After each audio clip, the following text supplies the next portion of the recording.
Hello দর্শক, আসসালামু আলাইকুম। দীর্ঘ অনেকদিন পরে আবার আসলাম আমার প্রিয় বড় ভাইয়ের কাছে। উনি সঠিক কথা বলার জন্য আমার এই পেজে অনেক সময় আমি কিছু আপডেট দেই। উনির মুখ থেকে সরাসরি শুনেন মালদ্বীপের বিষয়ে কিছু কথা। মালদ্বীপে যারা আসার জন্য আগ্রহ দেখাচ্ছেন, আমি পার্সোনালি মনে করি এবং পরিস্থিতি দেখার পর যা মনে হলো যে আপনারা বর্তমানে না আসাটাই ভালো। এবং কেন আসবেন এটাও তো, এবং আসবেন না কেন এটা একান্তই আপনার ব্যাপার। আমরা এই দেশে থাকি, আমরা আর কোনো স্বার্থ নাই, আপনাদের দিয়ে আমাদের কোনো ইনকাম হয় না, আর আমরা দালালিও করি না। এই জন্য বলতেছি, একটা সিচুয়েশন এখন আন্ডার কন্ট্রোল।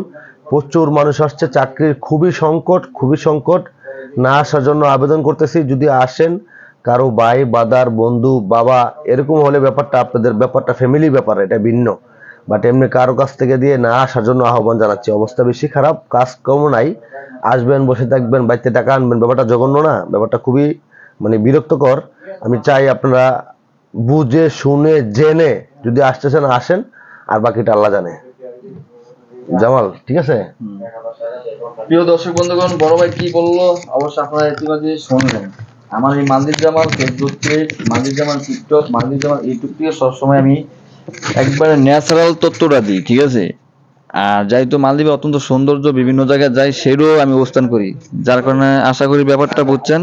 সবাইকে অসংখ্য অসংখ্য ধন্যবাদ। অবশ্য সবাই শেয়ার করে দিবেন, লাইক করে কমেন্ট করে আপনাদের মতামত জানাবেন। সবাই ভালো থাকবেন, সুস্থ থাকবেন।